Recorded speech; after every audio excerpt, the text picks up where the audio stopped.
Hola amigos, bienvenidos a un nuevo video. Espero que se encuentren bien, espero que todo esté yendo bien en sus vidas.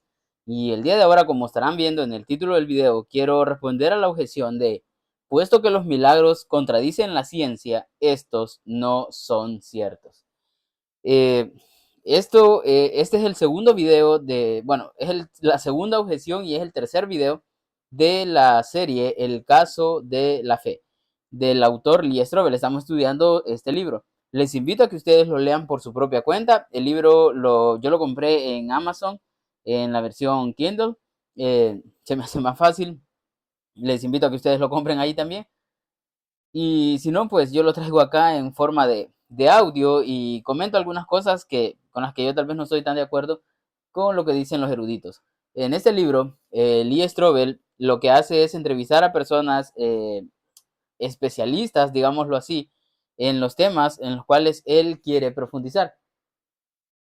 Esto es lo que, estas son preguntas que él tenía como cristiano en ese momento. Recordemos que anteriormente vimos el caso de Cristo en el cual él llegó al cristianismo por medio de una investigación en la cual él quería desacreditar el cristianismo, pero se dio cuenta que hay suficientes argumentos históricos, médicos, históricos y filosóficos que apuntan a que sí, Cristo es el Hijo de Dios. Les invito a que vayan y que escuchen esos videos. Está la lista de reproducción acá, el caso de Cristo. Y les invito también a que ustedes investiguen por su propia cuenta. Si de este libro, si de esta objeción que vamos a tratar ahora, ustedes tienen algún comentario, pues bienvenido sea en la caja de comentarios, valga la redundancia. Y lo importante es que profundicemos y que veamos cómo sí es razonable creer en Dios y en ese caso en los milagros. Bien, esa es un poco la introducción. Y eso no solamente es para querer saber si tenemos o no razón los cristianos, que de hecho la tenemos, como lo dije en los videos del caso de Cristo. Pero esto es para saber, para conocer más a Dios, porque si Dios existe, quiere decir que hay un Padre amoroso que está pendiente de nosotros. Y en esta vida de mierda que nos ha tocado a todos, porque estamos en un mundo caído, sí tenemos una esperanza y es que Dios está al tanto de nosotros y Él quiere obrar con su gran poder en nuestras vidas. Así que eh, esto va más allá de tener o no razón. Esto va a qué tipo de vida podemos tener en Cristo y en Dios. ¿Quién y cómo es ese Dios? Así que eso a mí me parece importante. Esta es la introducción general. Y ahora sí, les voy a dejar en una línea del tiempo. Espero que esté funcionando como la estoy poniendo. No la he revisado. Pero espero poder ponerles los capítulos para que ustedes, si quieren saltarse la introducción general en los próximos videos o en este mismo, puedan llegar a la introducción del libro o al capítulo al que ustedes quieran volver a escuchar en algún momento. Eh, Sin más, ahora sí, empezamos con la introducción particular de este capítulo. Empezamos con una frase de Richard Dawkins, creo que así se dice el nombre, es un ateo quien dijo, el nacimiento virginal, la resurrección de Lázaro, hasta los milagros del Antiguo Testamento se usan sin restricciones para propaganda religiosa y son muy eficaces con un público de ingenuos y niños. Eso es lo que dijo Dawkins. Eh, por otro lado, Gary Habermas, un cristiano, dijo, no es un simple rumor provocativo que Dios ha actuado en la historia, sino un hecho digno de nuestra convicción intelectual. Los milagros del cristianismo no son una vergüenza para el panorama mundial cristiano. Al contrario, son testimonios de la compasión de Dios para los seres humanos descarriados por el pecado y las circunstancias. Ahora sí, procedo a leer el capítulo. Recordemos que este es Lee Strobel hablando y escribiendo. Dice, he visto a reos culpables sentirse incómodos y sudar en el banquillo de los testigos a medida que sienten que el peso de la justicia les aplasta poco a poco. Tratan de escapar de la situación mintiendo, fraguan historias improbables en un inútil esfuerzo de justificar hábilmente evidencias que los incriminan. Fabrican transparentes y falsas coartadas, lanzan culpas sobre inocentes, tratan de desacreditar a policías y acusadores, vuelven a escribir la historia, niegan, confunden y tratan de vendarles los ojos al juez y al jurado. Sin embargo, hay una táctica que nunca he visto. un acusado diciendo que sus huellas digitales estaban en el arma del delito porque de alguna forma, por una razón inexplicable, sucedió un acto divino, un hecho misterioso, irrepetible y sobrenatural, que hizo posible que sus huellas de repente aparecieran en alguna parte que nunca tocó. Una vez un acusado trató de usar una defensa del dulce, haciendo la dudosa aseveración de que el nivel de su azúcar fue en cierta forma el causante de su comportamiento criminal, pero ni el acusado más audaz trataría una defensa del milagro. ¿Por qué? Porque nadie le creería. Después de todo, somos personas modernas y científicas que viven en el tercer milenio. No nos suscribimos a superstición, brujería ni intervención directa de algún origen divino e invisible. Decir un milagro sería tan descaradamente tonto que ni siquiera el acusado más desesperado recurriría a esa estrategia. Una vez vi a Penn y Teller, magos comediantes, seleccionar a un niño de 10 años de edad de la audiencia llamada Isaías y le enseñaron una tira larga de poliéster que comenzaron a anudar y a cortarla por la mitad. Luego, con un gesto teatral, ¡zas! La tira era una pieza de nuevo. ¿Qué te parece?, le preguntó Penn al pequeño Isaías. ¿Fue un milagro o un truco de magia? Isaías no titubeó. Un truco de magia, respondió con seguridad. Un simple niño, según parece, es lo suficiente inteligente como para saber que cuando no comprendemos todo lo que provoca un hecho misterioso, sin duda existe una explicación razonable aparte de lo milagroso. Ya sabía por la conversación con el agnóstico Charles Templeton que hacía muchos años que él no creía en los milagros. Esta conversación la encontramos en el primer video de esta lista de reproducción, el video 0. Nuestros antepasados buscaron dentro de los límites de su experiencia para interpretar los imponderables de la vida, casi siempre atribuyendo lo inexplicable a la intervención de uno o más de sus dioses, semidioses y espíritus malos, escribió. Pero, sin duda, ya es tiempo de terminar con la especulación y la superstición primitiva y ver la vida en términos racionales. Hay científicos que están de acuerdo, prediciendo que definitivamente la marcha de la sabiduría aplastará las ciencias en hechos sobrenaturales. En 1937, el físico alemán Max Planck dijo: la fe en los milagros debe ceder terreno paso a paso ante el continuo y firme avance de las fuerzas de la ciencia, y su derrota total será, sin duda, un simple asunto de tiempo. El ateo Richard Dawkins, no sé cómo se pronuncia, profesor de entendimiento público de la ciencia en la Universidad de Oxford y autor de El gen egoísta, cree que el tiempo está llegando con rapidez. Trabajamos en un entendimiento completo del universo y todo lo que está en él, dijo en una entrevista de televisión. Eso significa que ¡zas!, como la tira que mágicamente volvió a ser una con Penn y Teller, no habría necesidad de recorrer lo milagroso para explicar el hecho anterior que se convirtió en un misterio. Sin embargo, ¿puede una persona ser sofisticadamente científica y seguir creyendo en la posibilidad de los milagros? Mi fe se puede resumir en esta paradoja: creo en la ciencia y creo en Dios, dijo el físico nuclear Hawk Zifkin. Planeo continuar testificando de ambos. Él y muchos otros científicos no ven conflicto inherente entre sus profesiones y sus conclusiones de que un Dios que hace milagros es el encargado de crear y sostener el universo. ¿Es esa una forma de negación profesional? ¿Puede una persona anular elfos y hadas como imaginarios y al mismo tiempo abrazar maná del cielo, el nacimiento virginal y la resurrección como hechos creíbles de la historia? Si los milagros son violaciones directas de las leyes naturales, ¿cómo un ser racional cree que pueden ocurrir? Ya sabía que William Lane Craig era un hombre racional y estaba enterado de que ha usado sus habilidades considerablemente intelectuales para defender la idea de que Dios intervino e interviene en el mundo mediante actos milagrosos. Lo llamé y le pregunté si me permitiría interrogarlo sobre el asunto. Claro, dijo, venga para acá. Anoté una larga lista de retos y reservé un vuelo para Atlanta. En el avión pensé que la gente primitiva quizá consideraría un milagro viajar en un reactor. ¿De qué otra forma 45.359 kilogramos de metal se sostendrían en lo alto en aparente desafío a la ley de gravedad? Sin duda que la mano invisible de Dios debe de estar debajo. Las personas hoy día conocen más, comprenden la aerodinámica y la propulsión del reactor. Sin embargo, ¿ha hecho la sabiduría de la ciencia y la técnica que la creencia en los milagros sea obsoleta? ¿O sería Craig capaz de ofrecer evidencia convincente de que una persona seria y juiciosa mantenga al mismo tiempo la validez de los milagros? La segunda entrevista, Dr. William Lane Craig.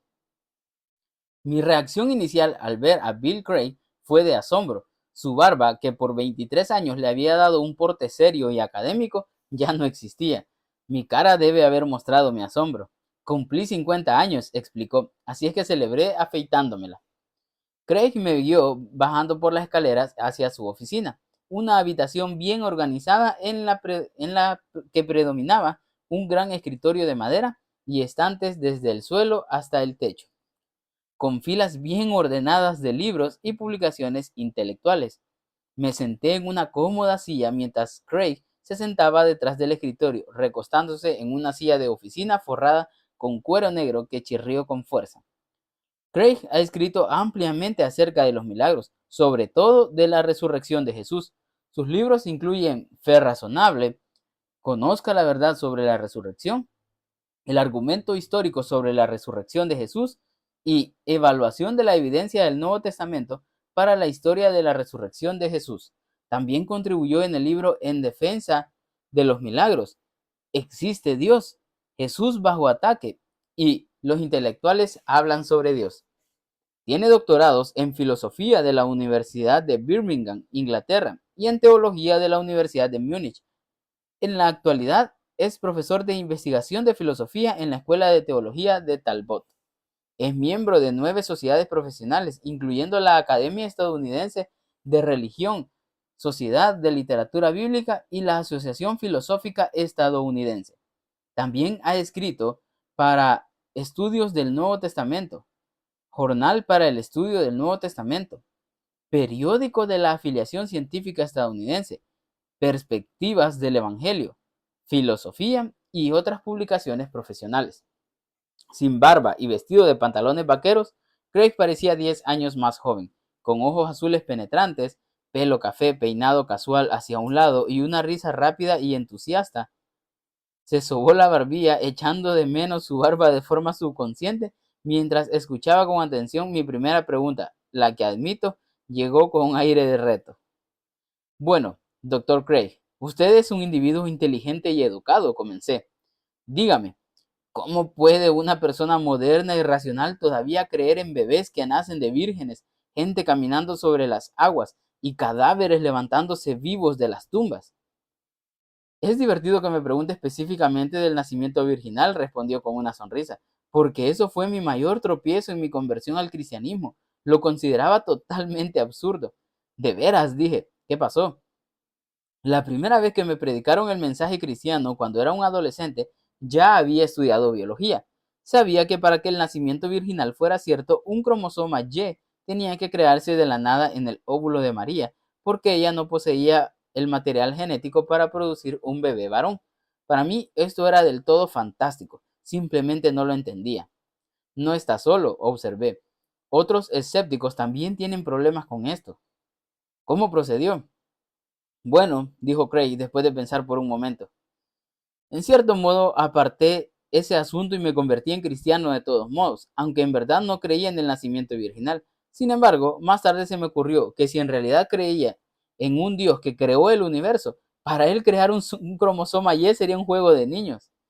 Le dije a Craig que encontraba interesante que se volviera cristiano a pesar de sus dudas referente a una doctrina tan importante como el nacimiento virginal. Considero que la autenticidad de la persona de Jesús y la verdad de su mensaje son tan poderosas que simplemente abrumaba cualquier duda restante que tuviera, respondió. ¿No se volcaría precipitadamente hacia algo que no aceptó por completo? Le presioné al preguntarle.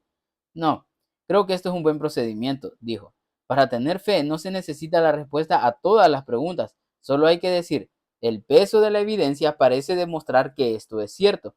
Por lo tanto, aunque no tengo respuestas para todas mis preguntas, voy a creer y a esperar que vendrán más adelante. Eso es lo que me sucede a mí.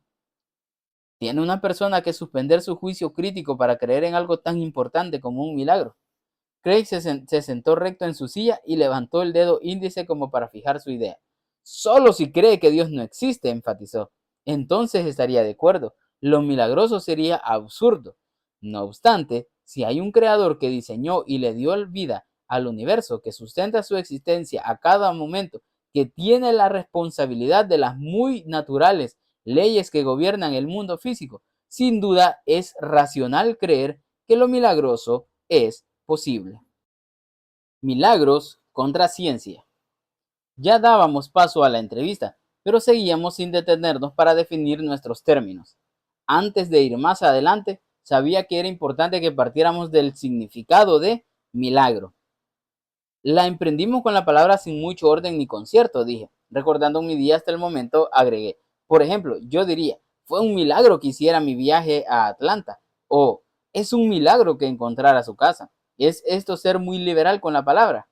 Sí, considero que es un abuso hablar de esas cosas como milagros, dijo. Es evidente que son sucesos naturales con consecuencias naturales.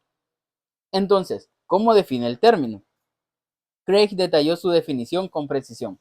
En el sentido exacto, dijo, un milagro es un suceso que no se produce por causas naturales, que operan en el momento y lugar en que ocurre.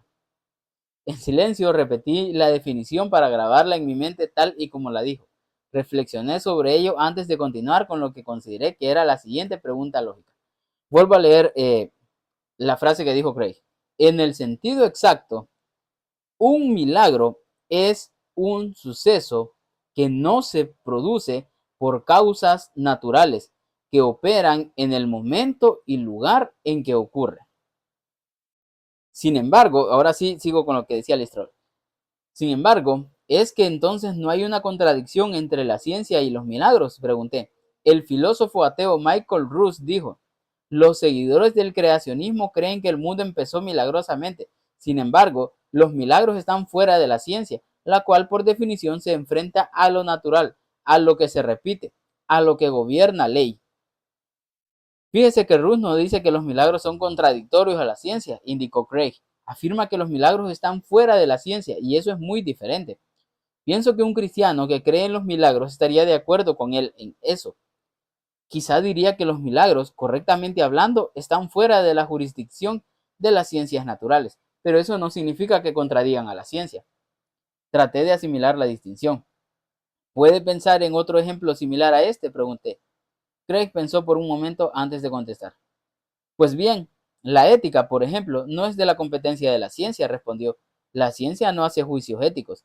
Así es que no objetaría necesariamente a la declaración de Ruse. Afirma que la meta de la ciencia es buscar explicaciones naturales y, por lo tanto, los milagros están fuera del campo de la ciencia. Antes que pudiera hacer otra pregunta, Craig agregó. Sin embargo, debo añadir que se puede hacer una forma de ciencia ateísta. Por ejemplo, hay un movimiento de personas como el matemático William Dembski y el bioquímico Michael Behe que deducen mediante principios que hay un diseñador inteligente del universo y del mundo biológico. Desde una perspectiva racional y científica, no son arbitrarios, sino que por la evidencia llegan a la conclusión de que debe haber un creador inteligente.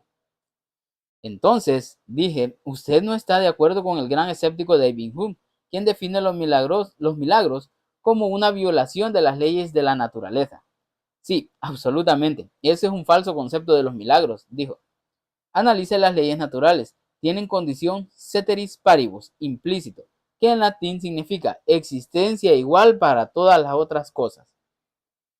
En otras palabras, las leyes naturales dan por sentado que ningún otro factor natural o sobrenatural interfiere con la operación que describe la ley.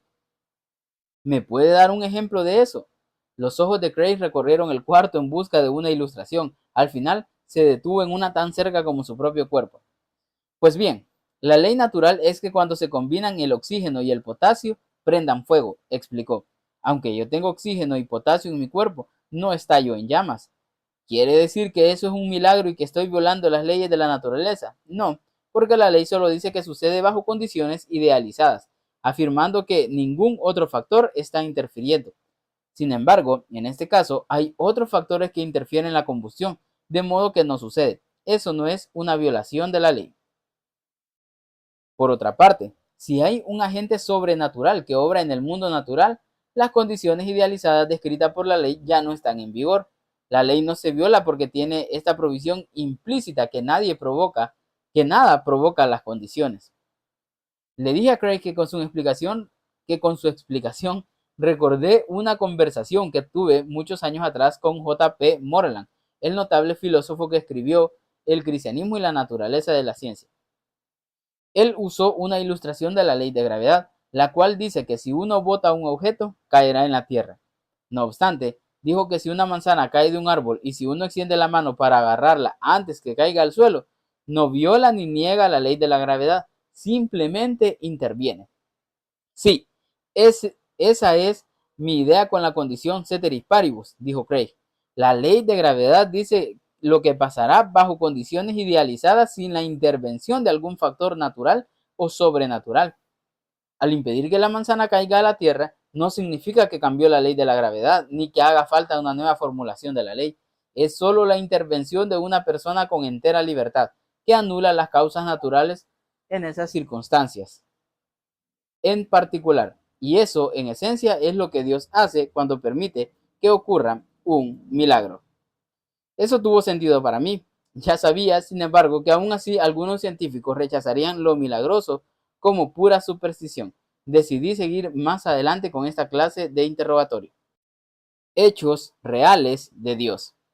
Le pregunté a Craig qué pensaba acerca del físico Max Planck, que predijo que la fe en los milagros inevitablemente cederá terreno al avance de la ciencia, y del biólogo Richard Dawkins, que comentó que los científicos entenderían algún día los trabajos del universo y, por lo tanto, vencerían la necesidad de explicaciones milagrosas. La reacción de Craig me sorprendió. Creo que están en lo cierto, declaró. Levanté la mirada de mis notas pensando que quizás no había entendido mi pregunta. ¿Cómo?, pregunté. En realidad, insistió, creo que tienen razón, a tal grado que algunas personas supersticiosas usan los milagros como excusa por ignorancia y para darle algo así como apostar por Dios cada vez que no pueden explicar algo. Pienso que es bueno que la ciencia extraiga esa clase de pensamiento simplista. Sin embargo, no he estado hablando de esos milagros. Me he referido a los hechos por los cuales, basado en una forma de principios, deduciría legítimamente que hay un agente sobrenatural que interviene en el proceso. Esos milagros, actos reales de Dios, no se obtendrán del avance de la ciencia porque no se basan en un pedido a favor de la ignorancia. Están respaldados por el peso de la ciencia y la evidencia histórica. Michael Behe hace esto en su libro La caja negra de Darwin. Behe explica la irreductible complejidad en la naturaleza. Los organismos que no hubieran podido evolucionar paso a paso mediante un proceso gradual darwiniano de selección natural y mutación genética. Ahora bien, no afirma que esto es solo científicamente inexplicable. Nos da una conclusión de principios de un diseñador inteligente basado en lo que enseña la evidencia. Esto es racional. Sus conclusiones se apoyan en análisis científicos sólidos. La discusión de Craig sobre la evidencia de los milagros me motivó a preguntarle sobre otro aspecto que analizó Hume, el escéptico escocés del siglo XVIII y el más famoso incrédulo de la historia en relación con los milagros. Hume dijo que la evidencia para la uniformidad de la naturaleza es tan conclusiva que ninguna evidencia de los milagros la vencería jamás. Le indiqué, mire, por ejemplo, la resurrección. Tenemos miles de años de evidencia uniforme de que las personas simplemente no regresan de la muerte. De modo que Hume dice que ninguna cantidad de evidencia vencería esa tremenda suposición. No hay contradicción entre creer que el hombre en general se queda en su sepultura y que Jesús de Nazaret se levantó de la muerte, dijo Craig después de negar con la cabeza. A decir verdad, los cristianos creen en ambas cosas. Lo opuesto a la declaración de que Jesús se levantó de la muerte no es que todos los demás seres humanos permanecerán en la tumba. Se trata de que Jesús de Nazaret permaneció en su sepulcro.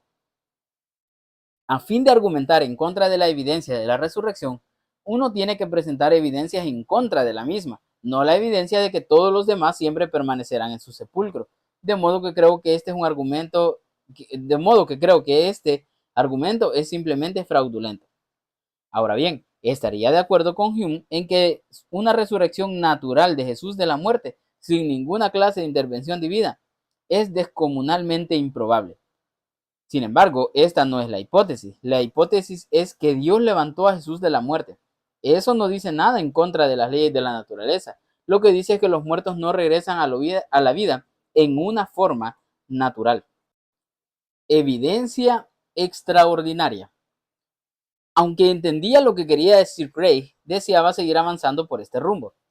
Algunos críticos dicen que la resurrección es un acontecimiento extraordinario y, por lo tanto, requiere evidencia extraordinaria, dije. ¿No tiene esta aseveración cierto atractivo? Sí, eso suena a sentido común, respondió, pero se puede demostrar que es falso. ¿En qué forma? Porque esta norma nos impediría creer en todas clases de hechos que aceptamos de manera racional. Por ejemplo, no creería el informe de las noticias de la tarde de que los números recogidos en la lotería de anoche fueron 4, 2, 9, 7, 8 y 3, porque eso sería un hecho extraordinario e improbable. Las probabilidades en su contra son millones y millones a uno. Por lo tanto, no lo creería cuando se informa en las noticias. Sin embargo, es obvio que creemos que somos racionales en concluir que es cierto. ¿Cómo es eso posible? Pues bien, la teoría de las probabilidades dice que uno debe pesar la improbabilidad de la incidencia de los hechos contra la probabilidad de que la evidencia sería tal como si el suceso no hubiera ocurrido. Craig hizo esta declaración con tanta rapidez que mi mente tuvo problemas en asimilarla. Vuelvo a leerla. Pues bien, la teoría de las probabilidades dice que uno debe de pesar la improbabilidad de la incidencia de los hechos contra la probabilidad de que la evidencia sería tal como si el suceso no hubiera ocurrido. Espere, le dije levantando mi mano. Va a tener que ir más despacio y deme un ejemplo. Perfecto, mírelo en esta forma. Si las noticias de la tarde tienen muy buenas probabilidades de ser ciertas, es muy improbable que informaran los números escogidos de la lotería erróneamente. Eso contrarresta cualquier improbabilidad en la elección de esos números, de modo que es muy racional creer en este hecho altamente improbable. De la misma manera, de no haber ocurrido tal acontecimiento como la resurrección de Jesús, cualquier improbabilidad que quizá piense que resida en la misma está contrarrestada por la improbabilidad de la tumba vacía, las apariciones de Jesús después de la resurrección, el cambio repentino que experimentaron los primeros discípulos si no hubiera habido tal acontecimiento. ¿Comprende lo que quiero decir? Sí, dije. Esa ilustración aclaró su idea. Tan improbable les parecerá a los escépticos de que esto se debe pesarse en contra de lo improbable, como que sería tener todas las diversas evidencias históricas del acontecimiento si nunca sucedió en realidad. Entonces, concluyó Craig, se vuelve bien racional creer en un hecho como el de la milagrosa resurrección de Jesús. Además, lo veo de esta forma. Si Dios en realidad existe, ¿en qué sentido es improbable que levantara a Jesús de la muerte? No puedo pensar en ninguno. ¿Ha visto escépticos que se volvieran creyentes del cristianismo por la calidad y cantidad de evidencia de la resurrección? Le pregunté. Los ojos de Craig se agrandaron. Ah, sí, seguro, dijo. Recientemente conocí a un individuo que salió del movimiento de libre pensamiento y se convirtió en cristiano. Él analizó la resurrección y de la evidencia sacó la conclusión de que Dios levantó a Jesús de la muerte.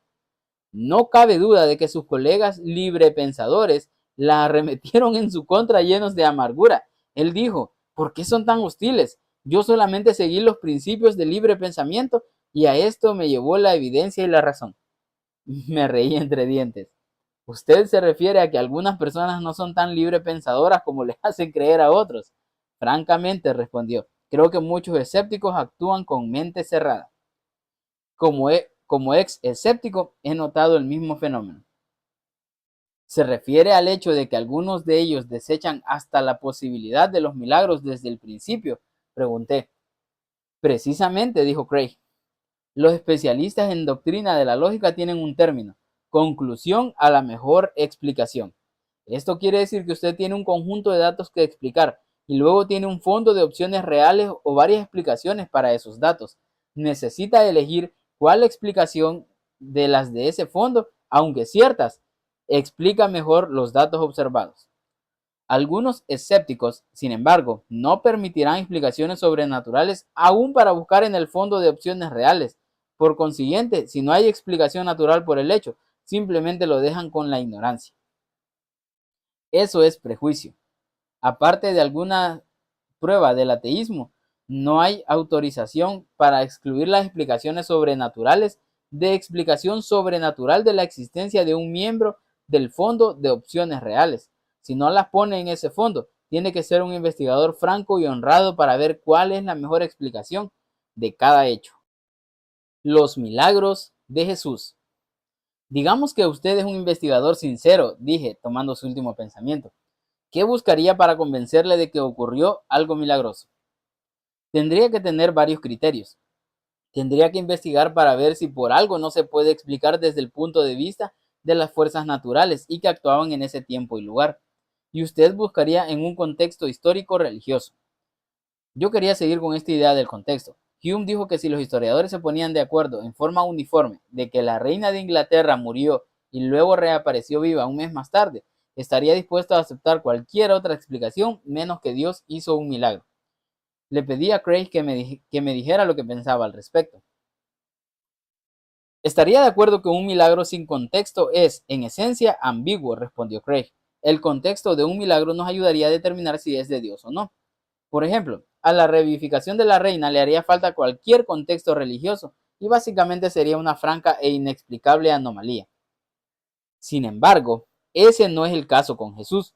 Sus hazañas sobrenaturales tuvieron lugar en un contexto cargado de sentido religioso, porque realizó sus milagros y exorcismos como señales del inquebrantable reino de Dios en la historia de la humanidad y dieron autenticidad a sus mensajes. ¿Hizo Jesús milagros? ¿Qué lo convence a usted que los hizo? Dije, presionando más. Lo cierto es que la mayoría de los actuales críticos del Nuevo Testamento admiten que él realizó lo que llamaríamos milagros. De acuerdo, quizás no todos crean que estos fueron milagros genuinos, pero la idea de Jesús de Nazaret como un hacedor de milagros y exorcista es parte del Jesús histórico que por lo general aceptan los críticos hoy. Con eso, Craig giró su silla y extrajo una carpeta del estante que estaba detrás de su escritorio. Volteó algunas páginas hasta que llegó a la que buscaba. Permítame leerle una cita de Rudolf Bultmann, quien es reconocido como uno de los críticos más escépticos de este siglo del Nuevo Testamento. La comunidad cristiana estaba convencida de que Jesús realizó milagros y relataban muchas historias de los mismos. La mayoría de estas historias contenidas en los evangelios son legendarias o al menos engalanadas con leyendas. Sin embargo, no cabe duda alguna que Jesús hizo tales hazañas, las cuales fueron milagros, según su entendimiento y el de sus contemporáneos. Es decir, hechos que fueron el resultado de casualidad divina sobrenatural. No cabe duda que sanó al enfermo y expulsó demonios. Incluso Bultmann dice que los milagros y el exorcismo pertenecen al Jesús histórico, dijo Craig cerrando la carpeta. Veamos, en la época de Bultmann, estas historias se consideraron legendarias por la presunta influencia de la mitología grecorromana en los evangelios, pero eruditos de hoy en día se dan cuenta que esta influencia era prácticamente nula. Ahora creen que el papel de Jesús como hacedor de milagros debe comprenderse contra el telón del fondo del judaísmo palestino del primer siglo, donde encaja a la perfección. Es más, concluyó, la única razón de ser escéptico para que esos milagros fuesen genuinos es que prefieren que esas sanidades sean psicosomáticas antes que filosóficas. ¿Cree que tales hechos ocurrieron o no? La historicidad de los hechos no está en duda. Milagros y leyendas. Las conclusiones de estos eruditos ayudaron, pero quería más que eso. ¿Cuál es la evidencia específica de que Jesús hizo milagros? Pregunté. Parte de eso es que estos acontecimientos se encuentran en todo el estrato de las fuentes de los evangelios. Por ejemplo, el milagro de la alimentación de los 5,000 aparece en los cuatro evangelios. Perdón, estoy tieso. Así que se reafirman los múltiples testimonios de estos hechos. En ninguna de las fuentes hay vestigios de un Jesús de Nazaret que no fuera milagroso. Por lo tanto, es muy probable que esto pertenezca al Jesús histórico. Además, cabe propiamente en el medio social judío. hubo otros exorcistas judíos y hacedores de milagros que antecedieron a Jesús. Eso no me bastaba. Solo porque varias personas dijeron que sucedió algo extraordinario, como la alimentación de los 5,000, no necesariamente quiere decir que sea verdad, le dije. En cierta forma, se trata de una pregunta muy personal que será convincente para usted mismo, contestó. Considero que podemos decir con seguridad que no hay razón alguna para dudar de estas narraciones lejos de las razones filosóficas. En otras palabras, si cree que Dios existe, no hay una buena razón de ser escéptico en cuanto a estos hechos. Sin embargo, déjeme agregar esto. Respecto al milagro central del Nuevo Testamento, la resurrección, hay un caso muy bueno para concluir con seguridad que, sí, este es en verdad un hecho de la historia. Verá, la evidencia de la resurrección es muy abundante y mucho más fuerte que la evidencia de que Jesús hizo milagros sanando al ciego en Juan 9. ¿Le parece? Usted tiene una riqueza en datos referentes a la sepultura vacía, las apariciones después de la resurrección y el origen de las creencias de los discípulos en la resurrección. ¿No es más posible que los relatos sobre los milagros de Jesús fueron en realidad leyendas que se desarrollaron años después de su vida?, pregunté. El ateo George Smith dijo: a medida que uno pasa de los evangelios de los antiguos a los actuales, algunos de los milagros se vuelven más exagerados. Él ilustra este desarrollo legendario comparando a Marcos 1, cuando dice que la gente le llevó a Jesús todos los enfermos y que sanó a muchos. En Mateo 8 se dice que le llevaron muchos a Jesús y sanó a todos. Y Lucas 4 narra que le llevaron a Jesús todos los enfermos y que sanó a cada uno de ellos. Como el historiador Archibald Robertson dijo, somos testigos del crecimiento progresivo de una leyenda. El semblante de Craig se tornó apesadumbrado. Ese argumento es en verdad bastante rebuscado porque los escritores de los evangelios no usan la palabra todo o mucho en la forma que lo haría un informe de la policía, dijo, y empujó a un lado de su escritorio la carpeta del teólogo Bullman y tomó su Biblia, abriéndola en el Nuevo Testamento y deslizando sus dedos hasta encontrar Marcos 1:5 para leer en voz alta lo siguiente. Toda la gente de la región de Judea y de la ciudad de Jerusalén acudía a él. Cuando confesaban sus pecados, él los bautizaba en el río Jordán. Bueno, piense en eso, comentó. Este pasaje dice que Juan el Bautista bautizaba a toda la gente de Judea y Jerusalén. ¿En serio? ¿De toda Judea? ¿De toda Jerusalén?, dijo Craig con más fuerza y fingido asombro. Toda la provincia se quedó vacía porque las personas se fueron al río Jordán y todas se bautizaron. Cada niño, cada individuo de edad avanzada. Pues bien, es obvio que no. No se intentaba que esta expresión se leyera estrictamente como un informe de la policía. Ahora, volvamos a los relatos que mencionó antes. ¿Cuál es la idea central que sustentan? Sin duda, esas multitudes iban a Jesús por sanidad y exorcismo, y esto lo atestiguaron bien. Lo cierto es que todos estos relatos están absolutamente de acuerdo en que hubo milagros que hizo Jesús y que esto involucraba a muchas personas. Y agregó algo más. Y es importante recordar que debido al milagro principal, la resurrección, sabemos por investigaciones históricas que no hubo suficiente tiempo alguno para que la leyenda se desarrollara y borrara la médula confiable de una verdad histórica. Los milagros de Mahoma. Dando por sentado de que hay evidencia histórica de que Jesús realizó hechos notables que los testigos oculares consideraron milagrosos, ¿qué tal los milagros en otras religiones? Para el crítico Hume, los milagros de las diferentes religiones se excluyen mutuamente como evidencia de la verdad.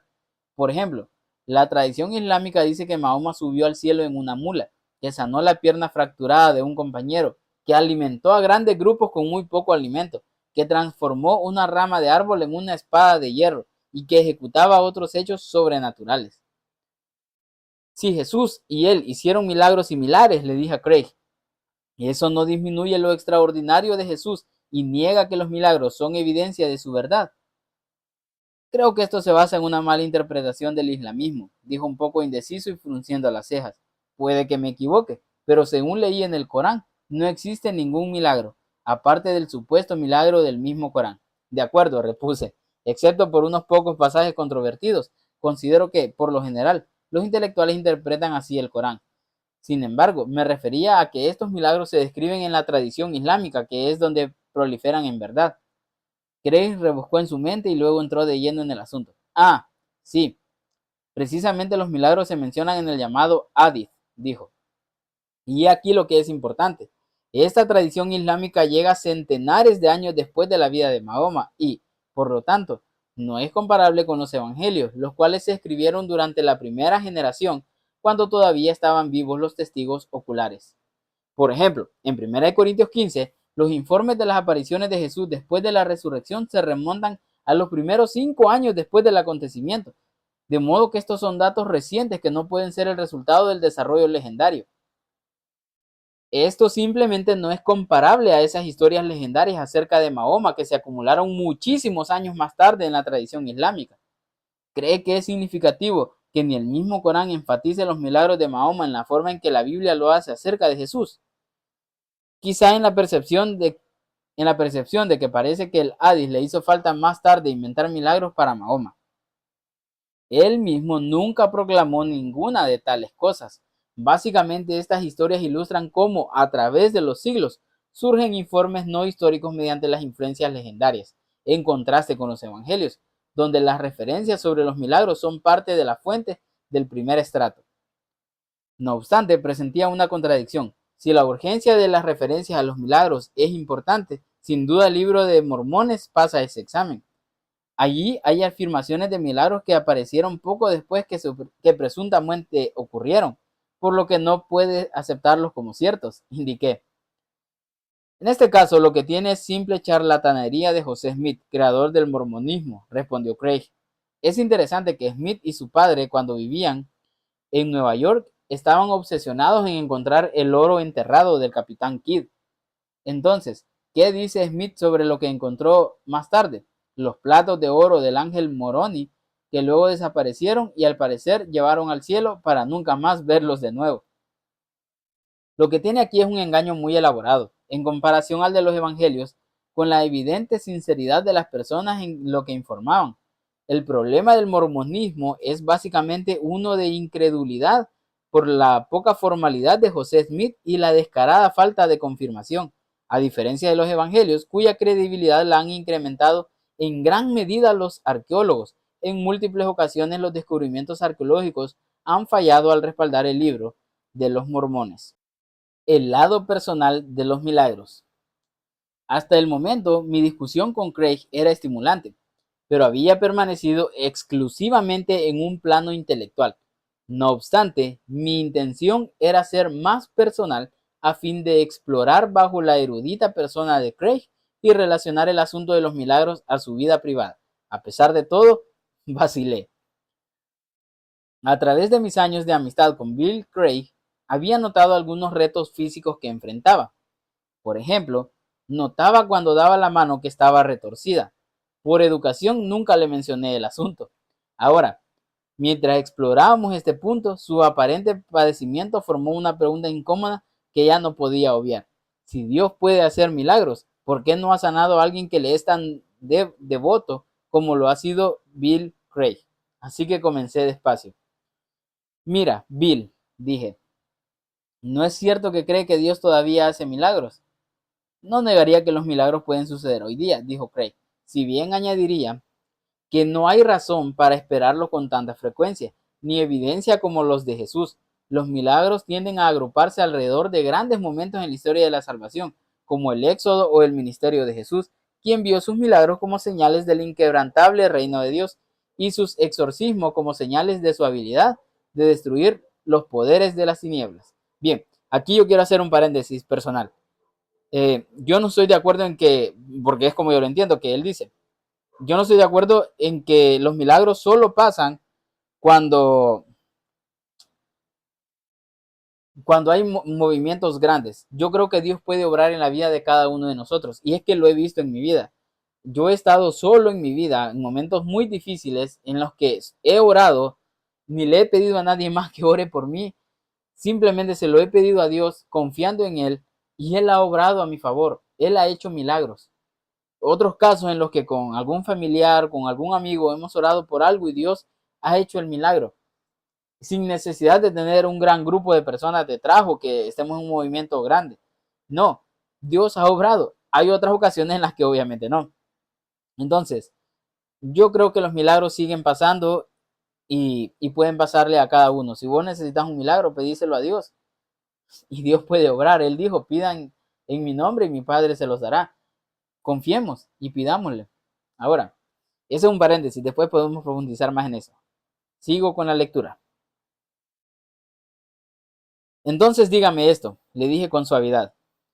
Si Dios lo ama y tiene el poder de sanarlo, ¿por qué no permite que desaparezca su aflicción física? Al parecer, Craig no se ofendió por la pregunta. Se movió en su silla y luego se reclinó hacia adelante. Su voz cambió de un tono profesoral a uno más personal y tierno.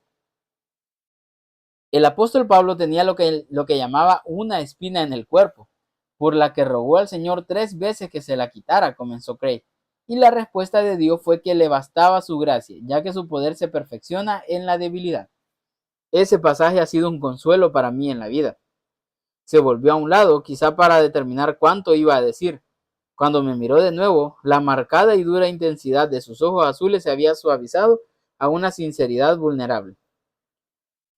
Me parece que esto no lo discuto mucho en público, dijo, pero tengo una enfermedad neuromuscular congénita que causa atrofia progresiva en las extremidades. En mi caso es bastante leve. Muchas personas con este síndrome tienen que usar abrazaderas de hierro en sus piernas. Están completamente tullidos. En verdad, soy afortunado porque lo mío no es muy malo. Ha pedido un milagro, dije.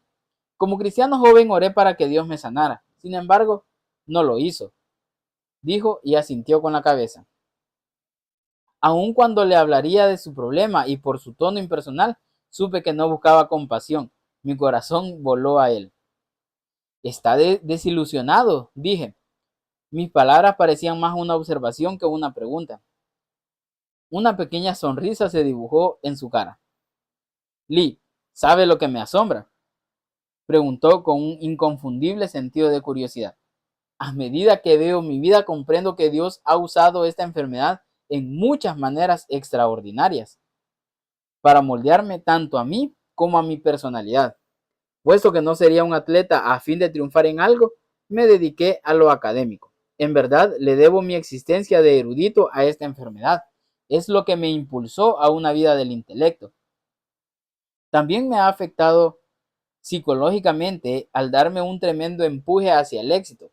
Esto me permitió orientarme hacia los logros y las metas, lo que me ha ayudado a hacer mucho en mi vida.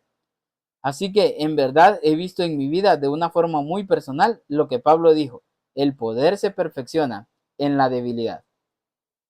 Si se hubiera sanado, ¿qué desearía? Pues bien, ahora quizás sería agradable al aprender la lección, dijo riendo. Luego dio una respuesta más seria que imitaban los comentarios anteriores de Peter Cribb referente al sufrimiento. Esto pueden verlo en el video anterior. Por otra parte, me he acostumbrado bien a ello. Al pensar en el pasado, puedo decir con sinceridad que soy feliz de que esta fuera la forma en que Dios dirigió mi vida. Él incluso usa las cosas malas para hacer realidad sus supremos y finales propósitos. Eso no quiere decir que esas cosas no sean malas, en realidad son malas. Sin embargo, todas están dentro de la soberanía de Dios. Aún el bien puede venir del mal. Fe en un Dios de milagros. Bill Craig no es un pontífice en una torre de marfil, es un hombre que en su vida diaria personifica su filosofía cristiana. Aun cuando lucha con el asunto muy real de su propia aflicción, se levanta con la confirmación de que sus creencias están bien situadas. Todo lo rodea con una suprema confianza en la racionalidad del cristianismo, una religión cuya pieza clave es un milagro de proporciones sin precedentes. Usted tituló uno de sus libros Fe razonable, dije, pero hay escépticos que lo llamarían una paradoja. Busqué en mi maletín y saqué un libro titulado Críticas de Dios y pasé a un capítulo titulado Religión y Razón. Lo escribió el ateo Richard Robinson, un filósofo educado en las universidades de Oxford y Cornell. Le leí a Craig una nota que marqué con anterioridad. La fe cristiana no es solo creer que hay un Dios, es creer que hay un Dios sin importar cuál sea la evidencia sobre la pregunta. Tenga fe. En el sentido cristiano significa crea que hay un Dios sin hacer caso de la evidencia. Cerrando el libro, miré hacia Craig y pregunté, ¿Cómo ve este juego entre la fe y la razón? ¿Son las dos realmente contradictorias como afirman los críticos? Fe es confianza o compromiso a lo que uno cree que es cierto, comenzó Craig defendiendo. El por qué una persona piensa que el cristianismo es verdadero quizás sea diferente para cada individuo. Para una persona tal vez sea porque Dios le habla a su corazón y produce en él una convicción de que esto es cierto. En mi caso creo que esto es válido. Sin embargo, a lo mejor para otra persona sea más una terca exploración intelectual de la evidencia que lo guía a la misma conclusión. Aún así, ninguna se vuelve fe hasta que se hace ese acto de confianza o compromiso a lo que cree que es verdadero. Cuando uno entiende la fe en estas categorías, comprueba que es del todo compatible con la razón. Cuando le pedí a Craig que me diera más detalles, pensó por un minuto y luego presentó una ilustración de su propia experiencia. Comenzó. Hace tiempo me hicieron un trasplante de córnea, dijo, y enseguida soltó una carcajada. Parecía que otro problema médico se le amontonaba a la luz de nuestra discusión previa referente a su salud. Craig se estremeció. Mi esposa dice que soy un desastre médico ambulante, dijo sonriendo entre dientes, aunque soy la persona más saludable que conoce. De todos modos, antes de permitir que alguien me operara los ojos, Jan y yo hicimos una minuciosa búsqueda para encontrar el mejor cirujano de córnea en el país. Investigamos, revisamos las pruebas, nos pusimos en contacto con él, conversamos y, al final, después de convencernos basados en la evidencia que era el mejor, deposité mi confianza en él y le permití que operara mis ojos. Mi fe o confianza en él se basó en la buena evidencia que tenía de su competencia y credibilidad. En la misma forma, referente a creer en Dios o en los milagros, muchas personas hacen ese acto de confianza y compromiso después que se convencen por la evidencia de que el cristianismo es verdadero. No todos toman ese rumbo, pero en definitiva hay quienes lo hacen, y eso es un enfoque lógico y racional que usa la razón en lugar de negársela. El asunto de la evidencia abrió la puerta para un asunto que anhelaba que se explorara. Una y otra vez, Craig se había referido al hecho de que si Dios existe, es razonable creer que lo milagroso es posible. Y al mismo tiempo que se entiende eso, para muchas personas depende en gran medida del sí condicional. ¿Qué evidencia favorable le convence de que existe tal hacedor de milagros?, pregunté. ¿Me daría alguna razón sólida para creer en un creador divino y la validez del cristianismo? Craig asentía con la cabeza a medida que hacía las preguntas. En 1986 escuché en una conferencia en la que Alvin Plantinga presentó un par de docenas de razones para creer en Dios. En la actualidad es un gran filósofo cristiano y esto fue un deslumbrante despliegue de argumentos teísticos, respondió Craig. ¿Qué le parece si cerramos con 5 argumentos principales?, sugerí al mirar mi reloj. Está bien, dijo. Repasaré una trama de argumentos por Dios que respaldan y destacan entre sí. Remangándose la camisa, Craig se acomodó en su silla, como el autor de La evidencia de Dios y el comienzo del universo y coautor de Teísmo, Ateísmo y el Big Bang cosmológico, publicado por Oxford University Press. Craig comenzó su argumento exactamente donde lo esperaría uno. Primera razón. Tiene sentido el origen del universo de Dios. Filosófica y científicamente discutiría que el universo y el tiempo mismo tuvo un comienzo en algún momento del finito pasado, dijo Craig. Sin embargo, como algo no puede resultar de la nada, tiene que haber una causa trascendental más allá del espacio y el tiempo que llevó al universo a la existencia.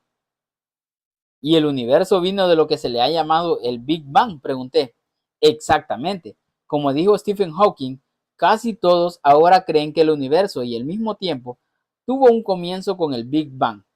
Allí es donde apunta la abrumadora evidencia científica, a un hecho que ocurrió hace aproximadamente 14.000 millones de años.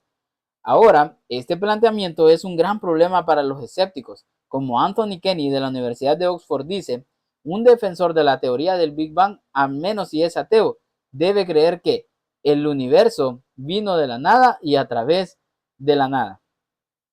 Por supuesto, no tiene sentido que algo venga de la nada, dijo Craig sonriendo entre dientes.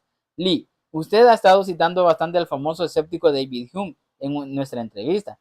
Pues bien, aún él dijo, permítame decirle que nunca defendí una proposición tan absurda como de que cualquier cosa pudiera surgir sin causa.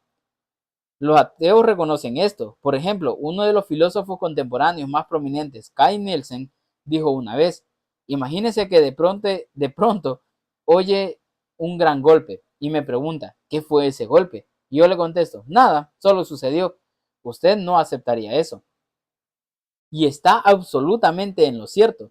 Sin embargo, piense en esto.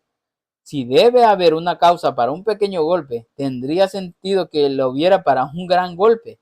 Era una pregunta que al parecer no necesitaba respuesta. Entonces, ¿cómo resumiría este argumento inicial? Pregunté. A medida que desarrollaba cada punto, Craig lo contaba con los dedos. Primero, cualquier cosa que comience a existir tiene una causa. Segundo, el universo comenzó a existir. Y en tercer lugar, por consiguiente, el universo tiene una causa. Tal como el eminente científico Sir Arthur Eddington escribió, el comienzo parece presentar insuperables dificultades a menos que estemos de acuerdo en considerarlo como abiertamente sobrenatural. Bueno, interrumpí, eso señala hacia un creador, pero ¿nos dice mucho sobre él? En realidad, sí, lo hace, replicó Craig. Sabemos que esta causa sobrenatural debe partir de un ser sin origen, inmutable, eterno e inmaterial. ¿En qué se basan sus conclusiones? Debe ser sin causa porque sabemos que no puede haber una regresión infinita de causas. Debe ser eterno y por lo tanto inalterable, al menos fuera del universo, porque fue el creador del tiempo. Además, puesto que también creó el espacio, debe trascender al espacio y por lo tanto ser inmaterial en lugar de corporal en la naturaleza. Había una pregunta obvia que tenía que hacerse. Si todo tiene una causa, ¿quién o qué originó a Dios? Dije. Espere un segundo. No he dicho que todo debe tener una causa, replicó Craig. La premisa es que cualquier cosa que comienza a existir debe de tener una causa. En otras palabras, ser no puede venir de no ser. Como Dios nunca comenzó a existir, no requiere una causa, nunca se volvió un ser. Le dije que eso sonaba sospechoso, algo así como que hacía una excepción especial para Dios. Los mismos ateos se sentían muy a gusto afirmando que el universo es eterno y sin causa, respondió. El problema es que ya no pueden sostener esa posición por la evidencia moderna de que el universo comenzó con el Big Bang. Así es que no pueden rebatir legítimamente cuando yo afirmo lo mismo respecto a Dios. Él es eterno y sin origen. Segunda razón, tiene sentido la complejidad del universo de Dios. En los pasados 35 años, dijo Craig, los científicos se han quedado atónitos al descubrir que el Big Bang no era algún acontecimiento primordial ni caótico, sino más bien uno sumamente ordenado que requirió una enorme cantidad de información. Es más, desde el mismo instante del principio, el universo tuvo que ser ajustado con mucha e incomprensible precisión para la existencia de la vida, tal como la nuestra. Y eso apunta en dirección a una vía muy convincente de la existencia de un diseñador inteligente. Ajustado es un término subjetivo, indiqué. Significaría muchas cosas. ¿Qué quiere decir con eso? Déjeme decirlo en esta forma, dijo. Científicamente hablando, es mucho más probable que exista un universo que prohíbe la vida que uno que la sustenta. La vida se balancea en el filo de una navaja de afeitar. Como ejemplo, citó los artículos de Hawking. Él ha calculado que si un segundo después del Big Bang el ritmo de expansión del universo hubiera sido menor, aún por solo una parte en 100.000 millones de millones, el universo se hubiera desaparecido, convertido en una bola de fuego, dijo Craig. En forma concisa, Craig procedió a dar una lista de varias estadísticas diferentes y sorprendentes a fin de apoyar su conclusión. Entre ellas, el físico británico P. C. W. Davies concluyó en que las posibilidades en contra de las condiciones iniciales son adecuadas para la formación de las estrellas, una necesidad para los planetas y por lo tanto para la vida. Es un 1 seguido por al menos 1 billón de ceros. Davies también calculó que si la fuerza de la gravedad o de la fuerza débil se cambiara por solo una parte en un 10 seguido de 100 ceros, la vida nunca se hubiera desarrollado. Hay alrededor de 50 constantes y cantidades. Por ejemplo, la cantidad de energía útil en el universo, la diferencia de masa entre protones y neutrones, la proporción de las fuerzas fundamentales de la naturaleza y la proporción de materia con antimateria que debe balancearse matemáticamente a un grado infinitesimal para que sea posible cualquier vida. Todo esto, dijo Craig, apoya con amplitud la conclusión de que hay una inteligencia detrás de la creación. Es más, la simple explicación alternativa no cuadra. Por ejemplo, a una teoría se le llama necesidad natural, lo que quiere decir que hay una teoría de todo que explicaría cómo es el universo. En otras palabras, algo en la naturaleza hizo necesario que las cosas resultaran en esta forma. Sin embargo, ese concepto se desbarata al estudiarlo profundamente. Primero, cualquiera que dice que el universo debe cualquiera que dice que el universo debe permitir la vida hace una exigencia radical que requiere una prueba contundente, aunque esta alternativa es solo una aseveración. Segundo, hay otros modelos del universo que son diferentes a los nuestros, por lo que debe de ser posible que el universo fuera diferente. Y tercero, aun si las leyes del universo son necesarias, usted todavía debe tener al principio las condiciones iniciales sobre las que operan estas leyes. Sin embargo, esto no era la única posible alternativa, de modo que interrumpí para subir a un escenario diferente que sonara verosímil a primera vista. ¿Qué posibilidad existe de que el universo ajustado con mucha precisión sea el resultado de pura casualidad?, pregunté. Quizá todo esto es un simple accidente cósmico, o por así decirlo, un tiro de dados colosal. Lee, dijo Craig suspirando, le diré esto. La precisión es fantástica por completo, tan matemáticamente imponente que es tonto pensar que se hizo por accidente, sobre todo porque no hablamos solo de simples posibilidades, sino de lo que los teorizantes llaman probabilidades específicas, las cuales anulan toda casualidad que va más allá de una duda razonable. Aún no estaba listo para abandonar la opción de la casualidad.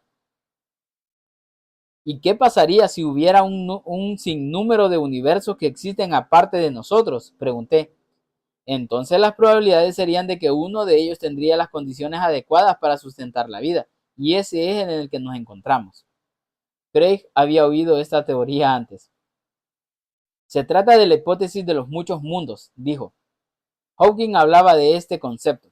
Aquí está el problema. Esos otros universos teóricos son inaccesibles para nosotros, y por lo tanto no hay manera posible de ofrecer alguna evidencia que muestre que esto sea cierto. Es simplemente un concepto, una idea sin prueba científica.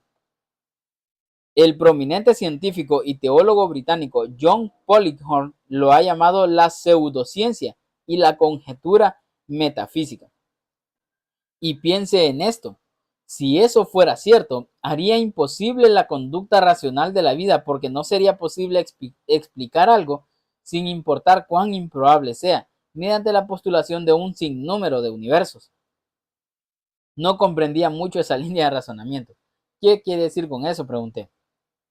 Por ejemplo, si estuviera repartiendo barajas en un juego de póker y cada vez le tocaran 4 ases, no lo acusarían de trampear, sin importar lo improbable de la situación. Usted indicaría simplemente que en un conjunto infinito de universos habrá un universo en el que cada vez que una persona reparte le tocan 4 ases y por lo tanto soy un afortunado.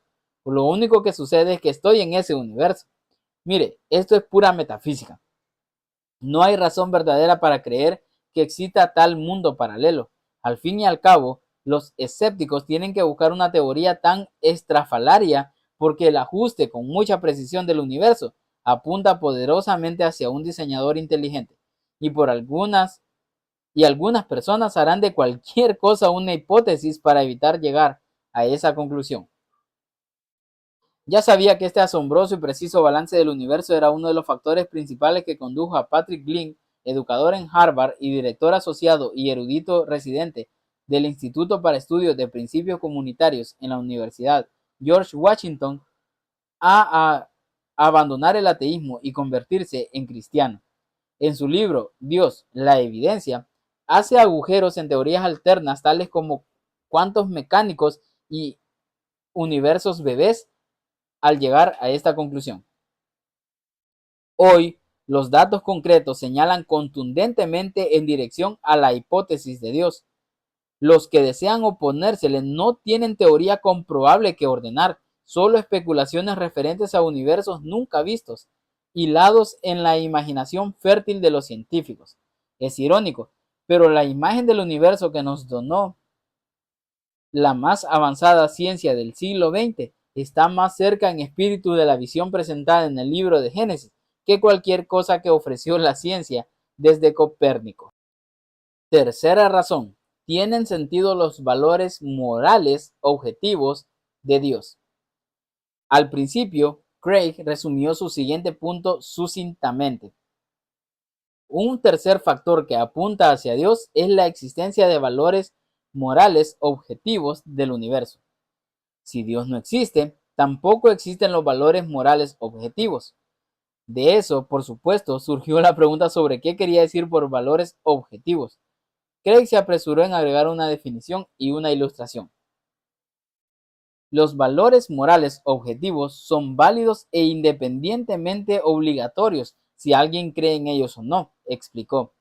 Por ejemplo, al establecer que Holocausto fue un error de manera objetiva, es decir, que fue malo, aunque los nazis creyeron que era bueno. Y todavía sería malo aunque los nazis hubieran ganado la Segunda Guerra Mundial y hubieran triunfado en el lavado de cerebro o exterminación de todos los que no estaban de acuerdo con ellos. Ahora, si Dios no existe, los valores morales no son objetivos en esta forma. Esperen un segundo, interrumpí. Si dice que un ateo no tiene valores morales ni tiene una vida básicamente ética, tengo un problema con eso. Tengo un amigo que no cree en Dios y es un individuo bondadoso y amable como muchos de los cristianos que conozco. No me refiero a que una persona tenga que creer en Dios para tener una vida moral. La pregunta es, si no existe Dios, ¿existen valores morales objetivos? Y la respuesta es no. ¿Por qué no? Porque si no hay un Dios, los valores morales son solo el producto de la evolución sociobiológica. Es más, eso es lo que creen muchos ateos. De acuerdo con el filósofo Michael Ruse, la moralidad es una adaptación biológica, no menos que las manos, los pies y los dientes. Y la moralidad es solo una ayuda para la supervivencia y la reproducción. Cualquier significado más profundo es ilusorio. O si no existe Dios, la moralidad es solo un asunto del gusto personal, parecidos a dichos como el brécol tiene buen gusto. En realidad sabe bien, pero algunas personas, pero mal para otras. No hay verdad objetiva referente a eso. Es un asunto objetivo es un asunto subjetivo de gusto. Y sería una simple expresión de gusto decir que matar a niños inocentes es malo. No me gusta la matanza de niños inocentes. Como Rus y el ateo Bertrand Russell, no veo ninguna razón para pensar que la ausencia de Dios, la moralidad cultivada por el Homo sapiens, es objetiva.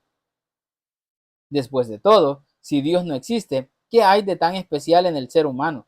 Son nada más que productos accidentales de la naturaleza que se desarrollaron hace poco en un diminuto grano de polvo, perdido en algún lugar de un universo descuidado y están condenados a perecer para siempre en un tiempo relativamente corto.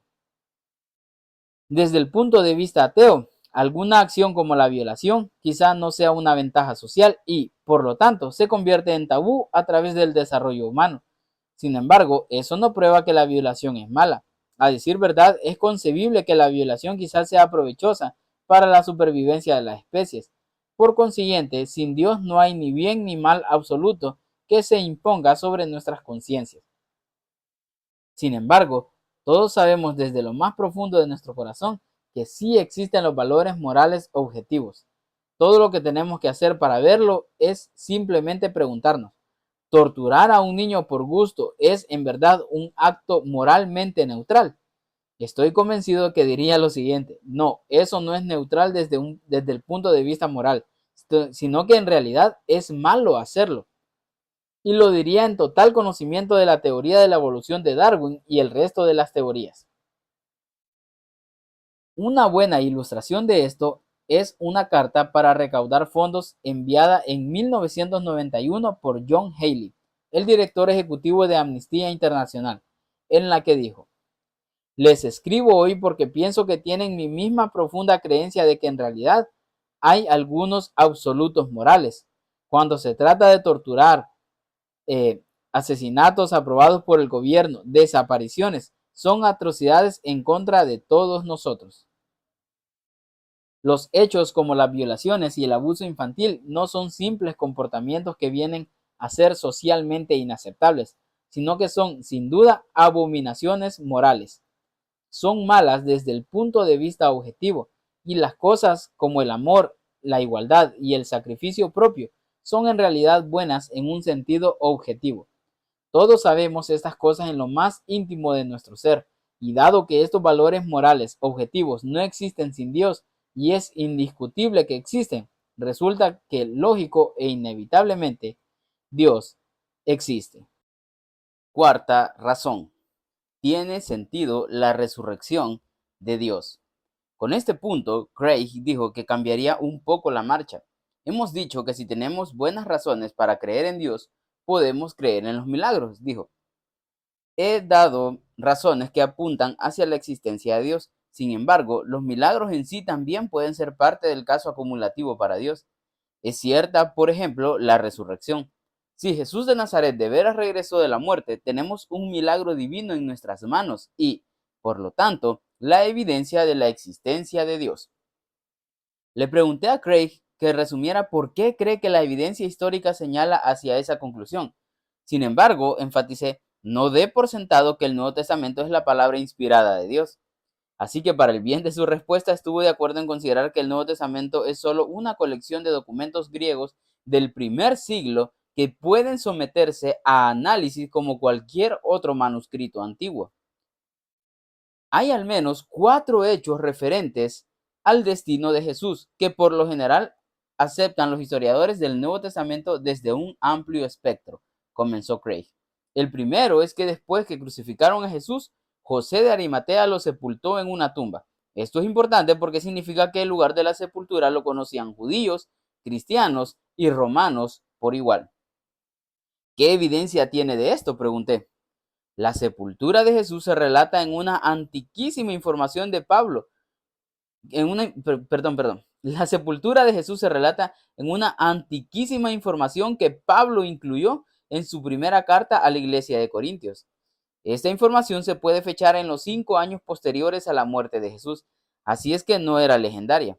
Además, la historia de la sepultura es parte del material tan antiguo que Marcos usó al escribir el Evangelio, y su historia carece de señales de desarrollos legendarios. No hay rasgos de historias competitivas de la sepultura. Además, sería inexplicable que alguien fabricara la participación de José, puesto que era un miembro del consejo que condenó a Jesús. El segundo hecho es que el domingo después de la crucifixión, un grupo de seguidoras de Jesús encontró el sepulcro vacío. Esto lo respalda el antiguo informe de Pablo a los Corintios, el cual alude al sepulcro vacío y la antigua fuente del material de Marcos. Así que una vez más contamos con testimonios antiguos e independientes. Y tenemos mucho más. Por ejemplo, la historia del sepulcro vacío no tiene señales de adorno legendario, y la más primitiva reacción judía a la proclamación de la resurrección de Jesús presume que estaba vacío. Además, se informa que las mujeres descubrieron que el sepulcro estaba vacío. Ahora bien, el testimonio de las mujeres se consideraba tan poco confiable que no se les permitía testificar en los tribunales judíos.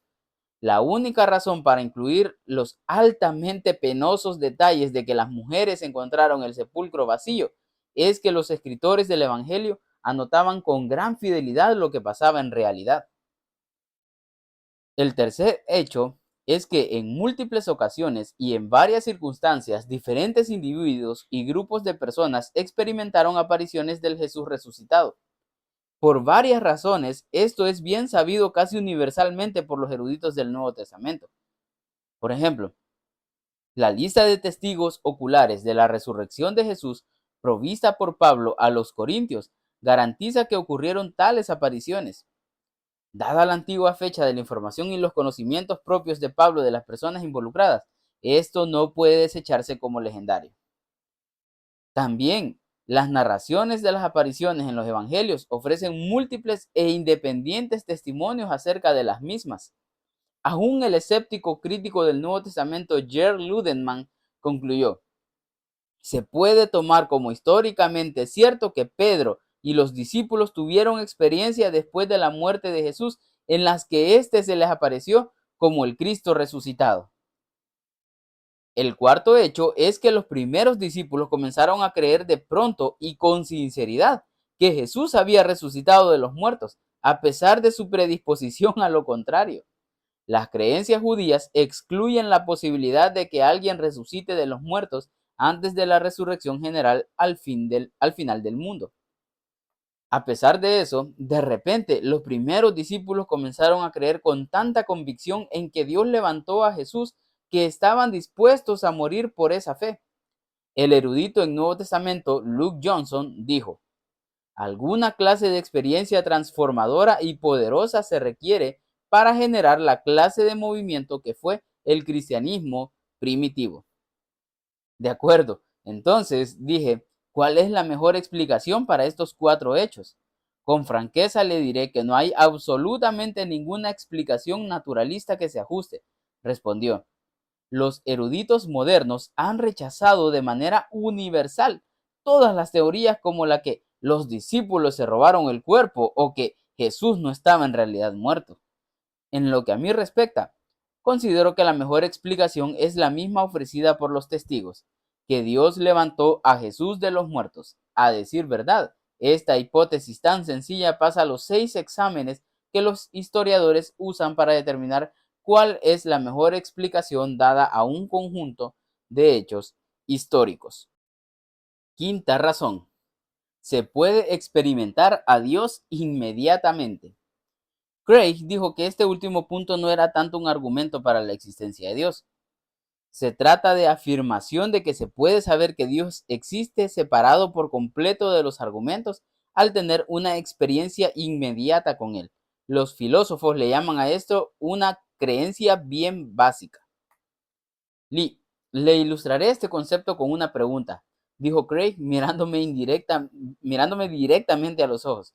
¿Sería capaz de probar que existe el mundo externo?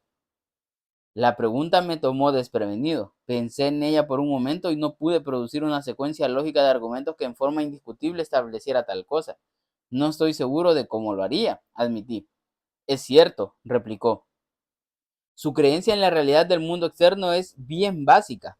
No puede probar que existe el mundo externo. Después de todo, usted podría ser el cerebro de un murciélago al que un científico loco estimula para que crea que ve un mundo externo. Sin embargo, tendría que estar loco para pensar eso. Por lo tanto, esta creencia bien básica del mundo externo es toda racional. En otras palabras, se basa como es debido en nuestra experiencia. De la misma manera, en el contexto de una experiencia inmediata con Dios, es racional creer en Él de una forma bien básica. Y yo he tenido tal experiencia. Dios irrumpió en mi vida a los 16 años de edad y por más de 30 años he caminado con Él de día en día, año tras año, como una realidad viva en mi experiencia. Debido a la falta de argumentos abrumadores sobre el ateísmo, me parece perfectamente racional seguir en la creencia de la realidad de esa experiencia. Esta es la forma en que las personas conocían a Dios en los días bíblicos.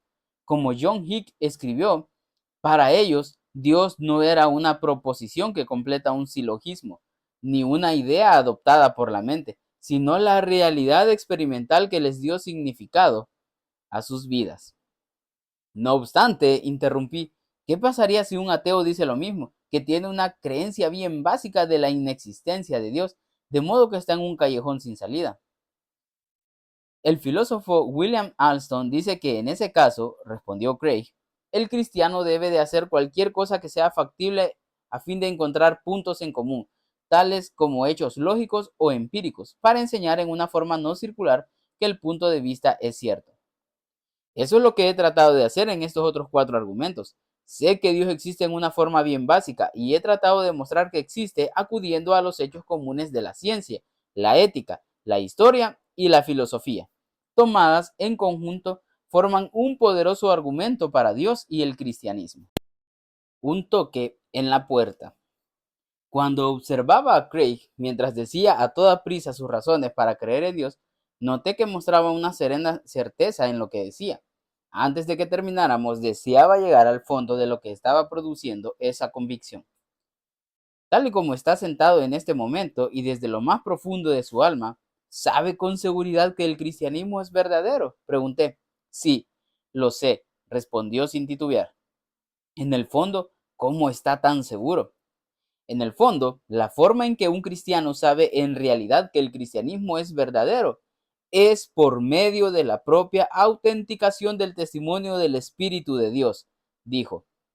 El Espíritu Santo susurra a nuestro espíritu que pertenecemos a Dios. Ese es uno de sus papeles. Otra evidencia, aunque todavía válida, es básicamente confirmatoria.